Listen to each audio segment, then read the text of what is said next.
The NFL career of talented quarterback Michael Vick is hanging in the balance right now. Two of his co-defendants pled guilty this morning in the dogfighting case against them. The two men, along with a third co-defendant, expected to testify against the Atlanta Falcons quarterback. There are reports that Vick's lawyers are working on some kind of a plea bargain should he take the deal if it's offered to him. We're joined now by Lawton Cummings, assistant law professor at Washington and Lee University in Virginia, where all of these charges originated. Also joined by reporter Jeremy Redmond. He's been following this story closely for the Atlanta Journal-Constitution. Jeremy, to you first, the feds would seem to have an awful lot of evidence against Vick. If that's the case, why even bother to offer the guy a plea bargain? I'm sorry, is this question for me? Yeah, Jeremy, that's for you. Were you able to hear it? Why offer him a plea bargain if you've got a lot of evidence against him and three other people willing to testify?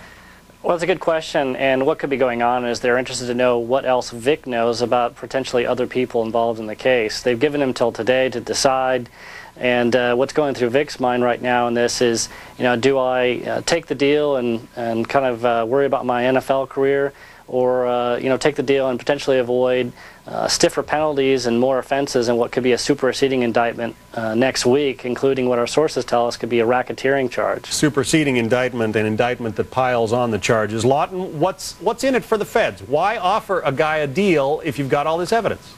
Well, I'll tell you, John, while the prosecution has more than enough evidence to convict an average person, there's some real risks to going to trial against Michael Vick. Because he's famous. Exactly. He's rich and he's famous.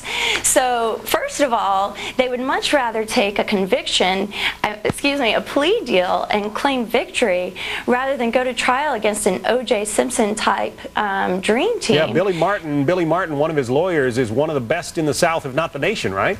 You bet. And secondly, as you mentioned, John, he is famous, and adding to his star quality is the fact that the trial would be in Virginia. And in Virginia, as you know, Michael Vick is a favorite son, and especially post the Virginia Tech massacre, a Virginia jury might be willing to go easy on a Virginia Tech hero. Yeah. So there's some real risks here to going to trial. So Jeremy, they're talking, the things that we keep hearing about are the possibility of a one-year jail term in exchange for a guilty plea. Is that what you understand is on the table?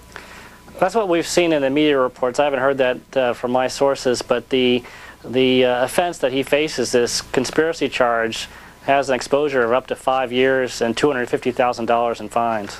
All right, Jeremy Redmond from the Atlanta Journal-Constitution, Lawton Cummings from Washington and Lee University. Thank you both. Thank you, John. My pleasure.